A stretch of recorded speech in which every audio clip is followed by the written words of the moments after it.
નમસ્તે. Home learning પ્રોગ્રામમાં આપ સૌનું સ્વાગત છે. હમણાં જ આપણે 22 ડિસેમ્બરે એક ખાસ દિવસની ઉજવણી કરી. તમને યાદ છે? હા, રાષ્ટ્રીય ગણિત દિવસની ઉજવણી કરી. તમે જ્યારે શાળાએ જતા હતા ત્યારે આ દિવસે તમે ચોક્કસ ઉજવણી કરતા હશો અને તમને યાદ હશે કે આ દિવસ કોની યાદમાં ઉજવવામાં આવે છે? કહી શકશો? હા, શ્રીનિવાસ રામાનુજન, જે આપણા ભારતીય ગણિત શાસ્ત્રી છે. તમને માનવામાં નહીં આવે કે એમણે ખૂબ નાની ઉંમરમાં 1884 જેટલા જુદા જુદા નિયમો, સિદ્ધાંતો અને સૂત્રો પર કામ કર્યું છે અને હજી પણ તેમણે કરેલા કામ પર સંશોધનો ચાલી રહ્યા છે.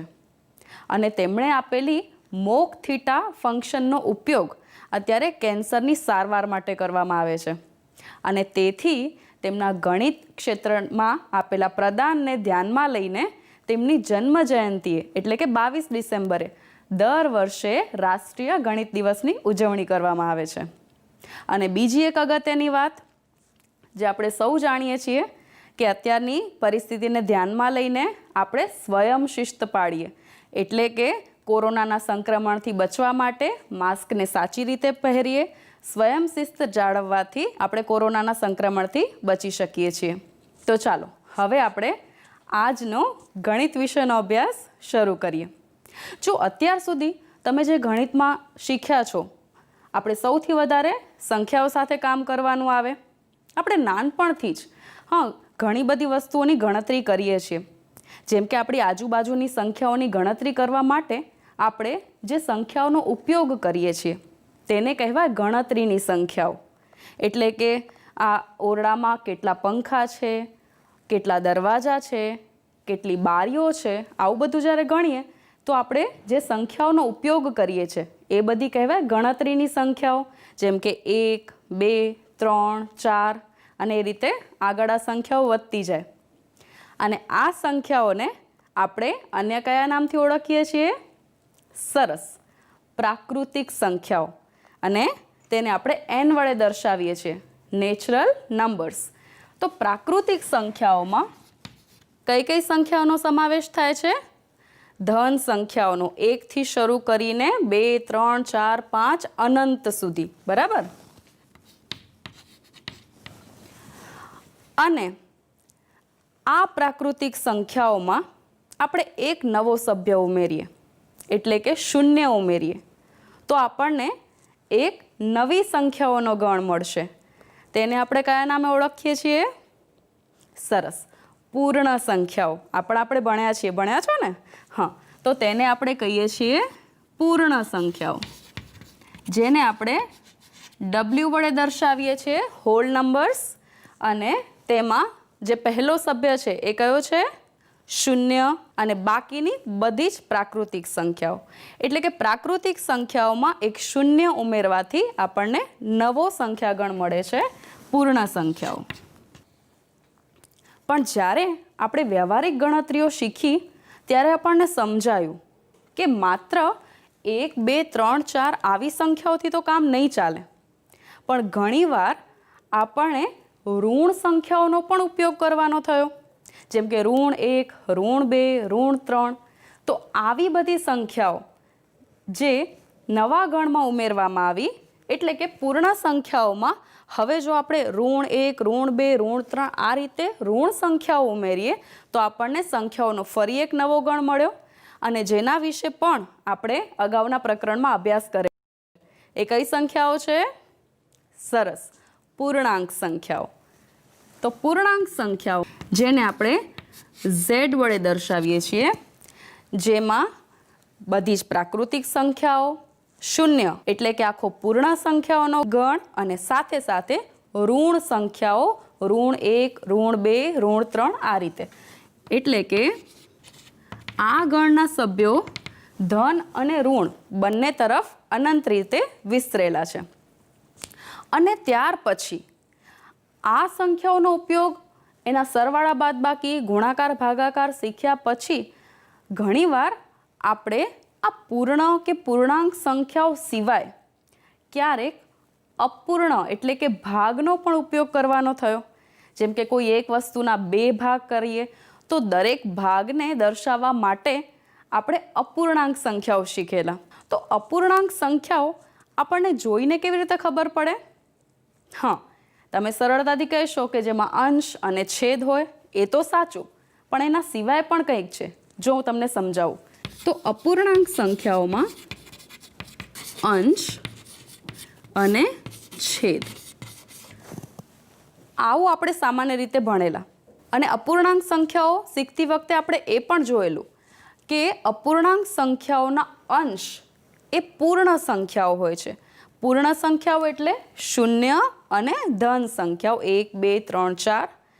જ્યારે અપૂર્ણાંક સંખ્યાઓનો છેદ એ હંમેશા પ્રાકૃતિક સંખ્યા હોય છે. એટલે કે અંશમાં પૂર્ણ સંખ્યાઓ અને છેદમાં પ્રાકૃતિક સંખ્યાઓ.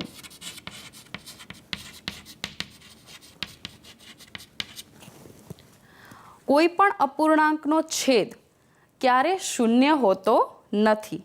અને આ અપૂર્ણાંકને આપણે પી છેદમાં ક્યુ સ્વરૂપે દર્શાવતા હતા. જ્યાં પી માં 0, 1, 2, 3 અને ધન સંખ્યાઓ, જ્યારે ક્યુમાં પ્રાકૃતિક સંખ્યાઓ. અને ખાસ આપણે લખતા કે ક્યુ ડઝ નોટ ઇક્વલ ટુ 0. આપણે કહીશું ડઝ નોટ ઇક્વલ ટુ અથવા તો બરાબર નથી. એનો અર્થ ક્યુ એ શૂન્ય નથી, શૂન્ય સિવાયની ધન સંખ્યા છે. એટલે અહીં પ્રાકૃતિક સંખ્યા આવશે. બરાબર. અચ્છા, હવે આ અપૂર્ણાંક સંખ્યાઓ પછી આપણે જ્યારે રાશિઓની તુલના શીખ્યા એમાં તમે ગુણોત્તર વિશે ભણેલા. જેમ કે કોઈ પણ સંખ્યાને આપણે ગુણોત્તર સ્વરૂપે લખવા માટે શું લખીએ? જેમ કે એક ગુણોત્તર હું લખું છું 2:3, જેને આપણે અપૂર્ણાંક સ્વરૂપે પણ લખી શકીએ. શું લખી શકીએ? 2/3. બરાબર. હવે ગુણોત્તર પરથી એક નવી સંખ્યા પદ્ધતિ અસ્તિત્વમાં આવી. હવે તમને એમ થશે કે અહીંયા પૂર્ણાંક સંખ્યાઓમાં આપણે બધી જ પૂર્ણાંક સંખ્યાઓ શીખ્યા, અને અપૂર્ણાંક સંખ્યાઓ પણ શીખ્યા, અને દશાંશ સંખ્યાઓ પણ શીખ્યા. આપણે સમજ્યા છીએ કે દશાંશ સંખ્યાઓને અપૂર્ણાંક સ્વરૂપે પણ દર્શાવી શકાય. બરાબર. તો પછી હવે આના સિવાય કઈ બીજી સંખ્યા હોઈ શકે? તો એને આપણે સમજીએ. જો આપણે સંખ્યા રેખા જ્યારે સમજ્યા ત્યારે આપણે જાણીએ છીએ કે કોઈ પણ સ્થળનું આપણે અંતર દર્શાવવું હોય, જેમ કે આપણે સંખ્યા રેખા પર કોઈ એક નિશ્ચિત બિંદુ એટલે કે 0 અહીં ઊભા રહીએ અને આ બિંદુથી જમણી તરફનું અંતર દર્શાવવા માટે આપણે ધન પૂર્ણાંકોનો ઉપયોગ કરીએ છીએ. જેમ કે 0 થી 3 એકમ જમણી તરફ દર્શાવવું હશે તો તેને આપણે લખીશું ધન 3. પણ આ જ બિંદુએથી ડાબી તરફનું અથવા તો પ્રથમ દર્શાવેલા સ્થળની વિરુદ્ધ બાજુનું અંતર જો દર્શાવવાનું થાય તો આપણે તેને ઋણ સંખ્યા અથવા તો ઋણ સ્વરૂપે દર્શાવીએ છીએ, જે તેની વિરુદ્ધ બાજુ દર્શાવે છે.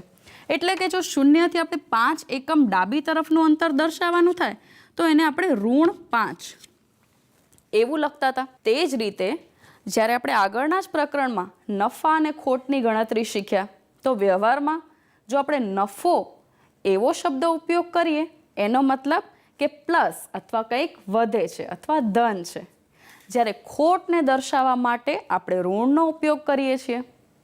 અચ્છા, આ તો થઈ કોઈ નિશ્ચિત વસ્તુને અથવા તો જગ્યાને દર્શાવવાની વાત અથવા નફા ખોટની વાત. હવે જ્યારે આપણે કોઈ સમુદ્રની સપાટીથી અંતર નક્કી કરવાનું થાય, તમે જાણો છો કે જ્યારે ઊંચાઈ કે ઊંડાઈ વિશે વાત કરવાની આવે ત્યારે આપણે એવું કહીએ છીએ કે સમુદ્રની સપાટીથી અમુક કિલોમીટર ઉપર કે નીચે. તો માની લો કે એક સમુદ્રની સપાટીથી આપણે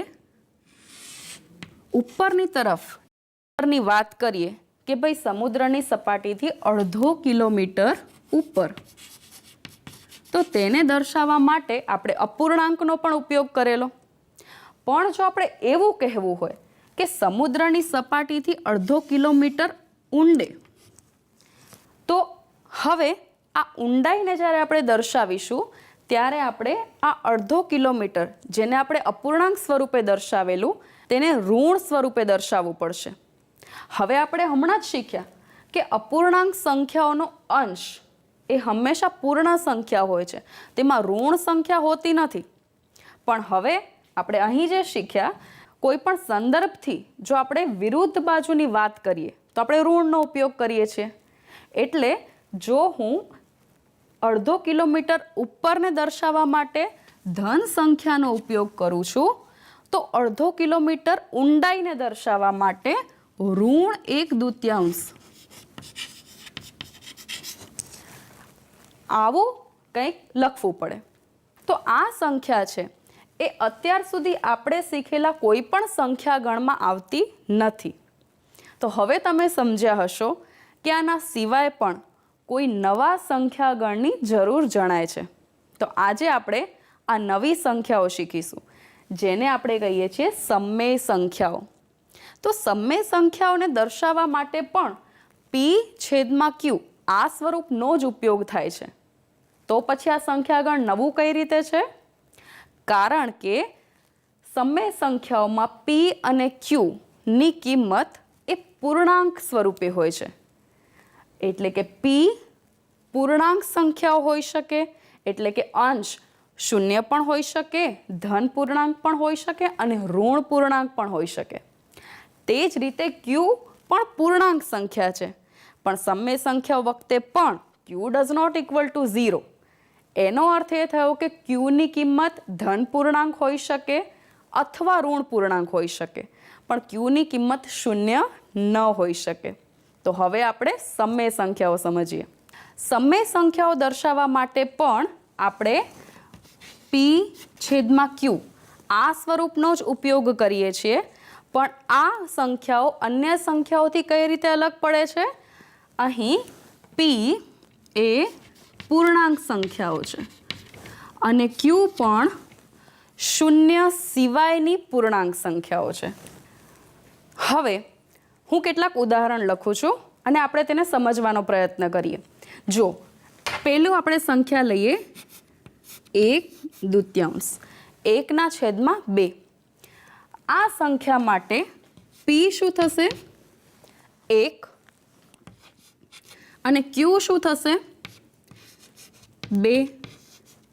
તો આપણે જોઈએ છે કે p ધન પૂર્ણાંક છે અને q પણ ધન પૂર્ણાંક છે. પણ તમે એમ કહેશો કે આ સંખ્યા તો અપૂર્ણાંક છે, જે આપણે પહેલાં સમજી ગયા છીએ. તો હવે આપણે જે સમમેય સંખ્યાઓ શીખ્યા એમાં પણ p1 એટલે કે પૂર્ણાંક સંખ્યા છે, q2 છે જે શૂન્ય સિવાયની પૂર્ણાંક સંખ્યા છે. તો શું આપણે 1/2ને સમમેય સંખ્યા કહી શકીએ? હા, કહી શકીએ.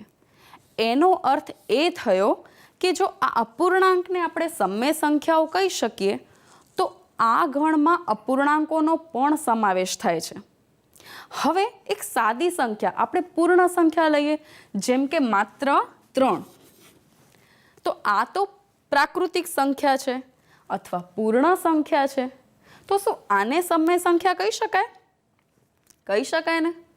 જો આપણે શીખ્યા છીએ કે કોઈ પણ સંખ્યા હોય એના છેદમાં કંઈ નથી, તો આપણે છેદમાં 1 લખી શકીએ.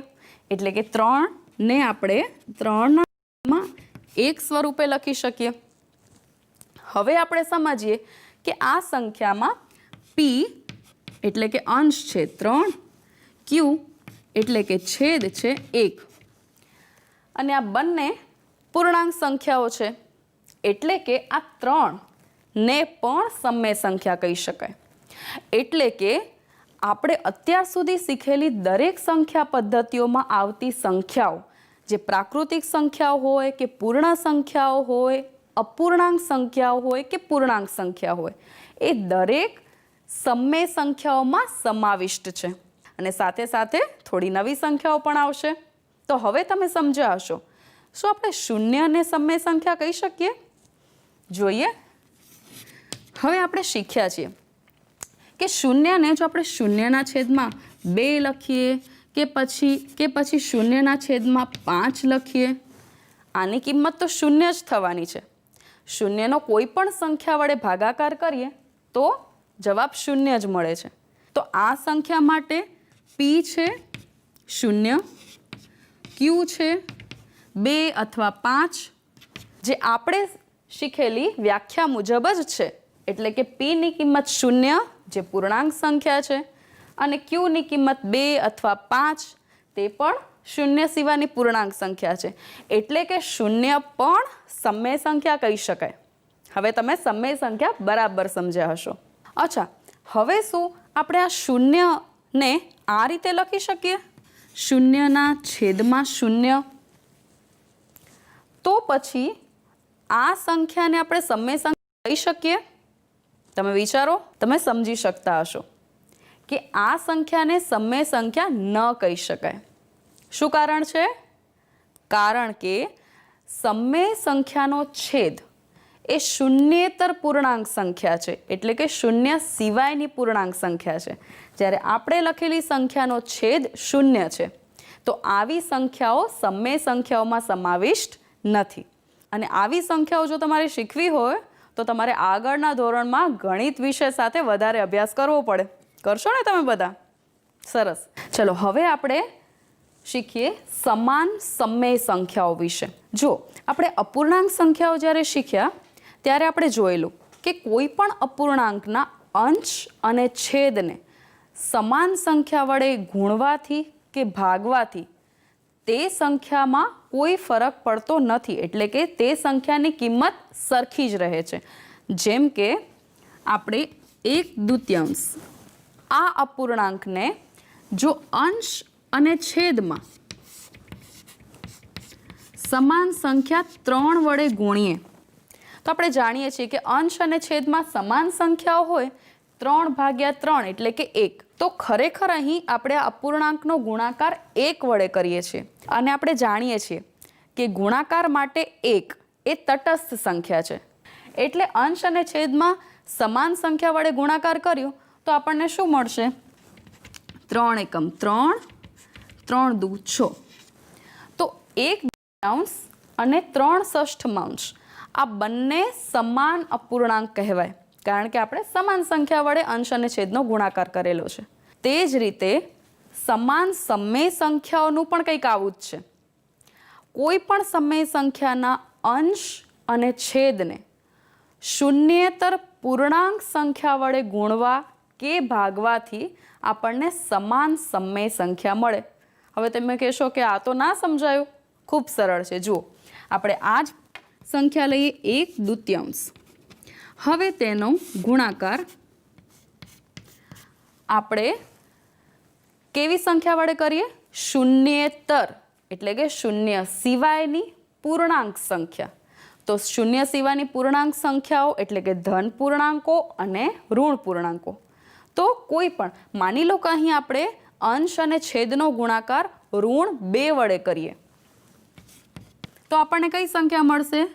ઋણ 2 ગુણ્યા 1, 2 એકમ 2, અને ઋણ અને ધનનો ગુણાકાર કરીએ તો આપણને જવાબ મળશે ઋણ. છેદમાં 2 દુ 4, ઋણ પૂર્ણાંક અને ધન પૂર્ણાંક ઋણ ગુણ્યા ધનનો ગુણાકાર કરીએ તો આપણને ઋણ સંખ્યા મળે. તો એનો અર્થ એ થયો કે 1/2 અને ઋણ 2/4 આ બંને એકબીજાની સમાન સંખ્યાઓ થઈ. કારણ કે આપણે 1/2નો અંશ અને છેદમાં સમાન ઋણ પૂર્ણાંક વડે ગુણાકાર કરેલો છે. તો હવે તમને એવો પ્રશ્ન થશે કે આ સંખ્યા તો ધન છે, જ્યારે આપણને જવાબમાં મળતી સંખ્યામાં અંશ અને છેદ એ બંને ઋણ મળે છે, તો એને આપણે કઈ રીતે સમાન સંખ્યાઓ કહીએ? ચાલો આપણે સમજીએ. જો હજી આપણે આ જ સંખ્યાને ફરીથી અંશ અને છેદમાં સમાન સંખ્યા વડે ગુણાકાર કરીએ, ઋણ 1 અને ઋણ 1, જે ખરેખર આપણે 1 વડે ગુણાકાર કર્યો છે. ગુણાકાર કરીએ 2 એકમ 2 અને બંને ઋણ પૂર્ણાંકો છે એટલે આપણને જવાબ ધન પૂર્ણાંક મળે, જે આપણે શીખ્યા છીએ.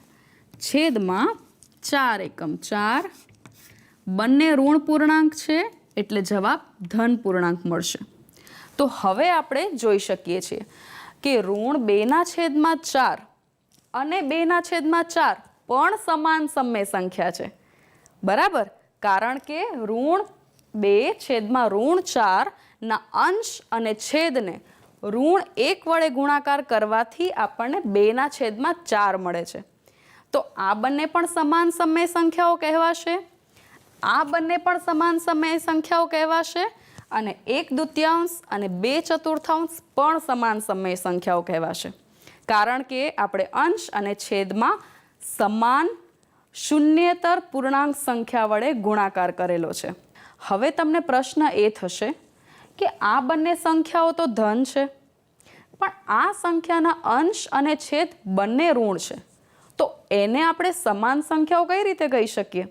કારણ કે તમે જે પૂર્ણાંક સંખ્યાઓ સુધી સમજ્યા છો એમાં તમને ખબર છે કે ધન પૂર્ણાંકો અલગ હોય અને ઋણ પૂર્ણાંકો પણ અલગ હોય.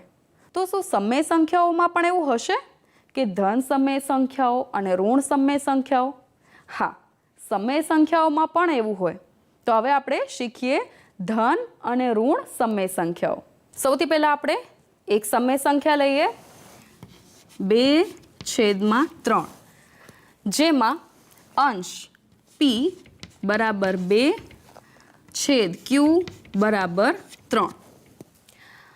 p અને q એ બંને ધન પૂર્ણાંકો છે, એટલે કે 2/3 ના અંશ અને છેદ બંને ધન પૂર્ણાંકો હોવાથી આવી સમય સંખ્યાઓને આપણે કેવી સમય સંખ્યાઓ કહીશું? સરળ છે, ધન સમય સંખ્યા, બરાબર. તો આ સમય સંખ્યા થશે ધન સમય સંખ્યા. અન્ય એક સંખ્યા જોઈએ, ઋણ 4/5. અહીં જુઓ કે આ સમય સંખ્યાનો અંશ એટલે કે p છે ઋણ 4 અને છેદ q છે 5.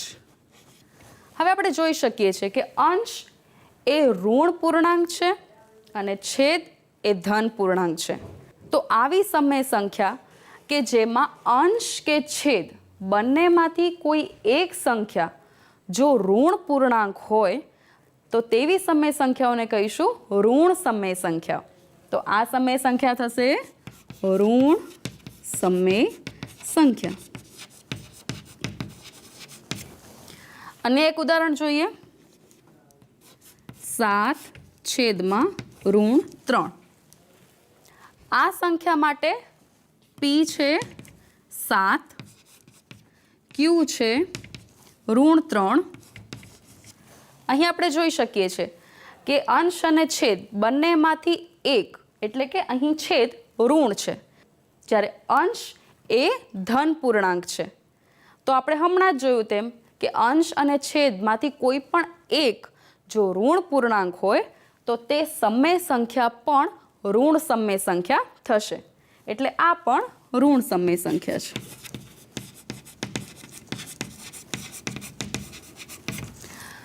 હવે આપણે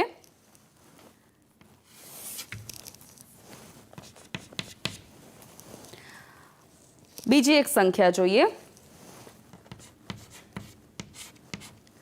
ઋણ 4/5.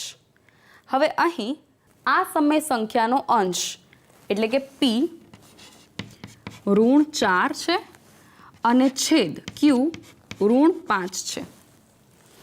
હવે જુઓ, અત્યાર સુધી આપણે એવું શીખ્યા કે અંશ કે છેદમાંથી કોઈ પણ એક જો ઋણ પૂર્ણાંક હોય તો તે સમય સંખ્યા ઋણ સમય સંખ્યા કહેવાય, જ્યારે બંને ધન હોય તો તેવી સમય સંખ્યા કહેવાશે ધન સમય સંખ્યા.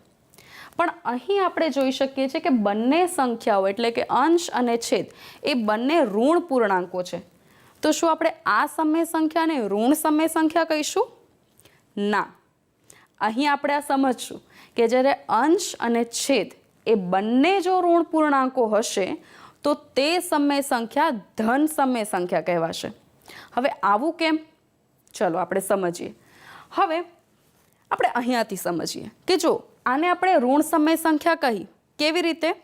કદાચ જો આપણે આ ઋણ 4 ને ધન કરવું હોય તો આપણે શું કરવું પડે? ઋણ 4માંથી જો આપણે માત્ર 4 એટલે કે ધન 4 કરવા હોય તો ઋણ 4ને ઋણ 1 વડે ગુણાકાર કરવો પડે. એટલે કે ઋણ 4/5 અંશ અને છેદનો ગુણાકાર ઋણ 1 વડે કરીએ એટલે કે ઋણ 4 ગુણ્યા 1 4. બંને ઋણ સંખ્યાઓ છે એટલે જવાબ મળશે ધન. છેદમાં 5 એકમ 5. એક ધન અને એક ઋણ પૂર્ણાંક છે એટલે જવાબ મળશે ઋણ પૂર્ણાંક. તો આપણે જોઈ શકીએ છીએ કે આ ઋણ સમય સંખ્યાના અંશ અને છેદને ઋણ 1 વડે ગુણાકાર કરવાથી તેનો અંશ હવે ધન બને છે પણ છેદ ઋણ બને છે. એટલે આ સંખ્યા હજી પણ ઋણ સમય સંખ્યા જ કહેવાશે. પણ અહીં ઋણ 4ના છેદમાં ઋણ 5 ના અંશ અને છેદને જો આપણે ઋણ 1 વડે ગુણીએ તો શું થાય? જુઓ, ઋણ 4 છેદમાં ઋણ 5 અંશ અને છેદનો ગુણાકાર ઋણ 1 વડે કરવાથી આપણને શું મળશે? 4 એકા 4. બંને ઋણ પૂર્ણાંકો એટલે જવાબ ધન. છેદમાં 5 એકા 5. બંને ઋણ પૂર્ણાંકો એટલે જવાબ ધન. તો અહીં આપણને ધન પૂર્ણાંક મળે છે. અને આપણે આગળ જ શીખ્યા કે ઋણ 4ના છેદમાં ઋણ 5 અને 4ના છેદમાં 5 એ બંને કેવી સંખ્યાઓ કહેવાશે? સમાન સમય સંખ્યા. અને આ બંને સંખ્યાઓ ધન સમય સંખ્યાઓ પણ થશે. એટલે ધન સમય સંખ્યા હોવા માટે જો કોઈ સમય સંખ્યાના અંશ અને છેદ બંને ધન હોય અથવા જો કોઈ સમય સંખ્યાના અંશ અને છેદ બંને ઋણ હોય તો તે સંખ્યા કહેવાશે ધન સમય સંખ્યા. પણ જો કોઈ સમય સંખ્યાના અંશ અથવા છેદ બંનેમાંથી કોઈ એક ધન અને કોઈ એક ઋણ હોય તો તેવી સમય સંખ્યા કહેવાશે ઋણ સમય સંખ્યાઓ. હવે સમય છે આજના સવાલનો. તો ચાલો આજનો સવાલ જોઈએ. આજનો સવાલ છે ઋણ 2/5 ને સમાન સમય સંખ્યા કઈ નથી? ધ્યાનથી સમજજો પ્રશ્ન. ઋણ 2/5 ને સમાન સમય સંખ્યા કઈ નથી? 4 વિકલ્પો છે. વિકલ્પ A 2/5, B ઋણ 4/10, C 6/15 અને D 5/2. આ 4 વિકલ્પોમાંથી સાચો વિકલ્પ પસંદ કરી અને તમારો જવાબ સ્ક્રીન પર આપેલા ટોલ ફ્રી નંબર 6357399470 પર મોકલી આપો અને આ સ્પર્ધાના વિજેતા બનો. હવે આ એપિસોડની શરૂઆતમાં જે આપણે વાત કરેલી કે આપણે હમણાં જ રાષ્ટ્રીય ગણિત દિવસની ઉજવણી કરી. તો જો આ ઉજવણી નિમિત્તે તમારી શાળા તરફથી તમને કોઈ પ્રોજેક્ટ મળેલો હોય અથવા તો તમે કોઈ ગણિત વિષયને લગતો પ્રોજેક્ટ બનાવવા માંગતા હો તો એ પ્રોજેક્ટ બનાવીને સ્ક્રીન પર આપેલા ઈમેલ આઈડી પર આપનો પ્રોજેક્ટ જે ચાર્ટ સ્વરૂપે હોય, વિડીયો સ્વરૂપે હોય કે કોઈ પણ અલગ રીતે બનાવો તો તે આ ઈમેલ એડ્રેસ પર મોકલી આપશો. આવતા ભાગમાં આપણે સમય સંખ્યાઓ વિશે વધારે માહિતી મેળવીશું.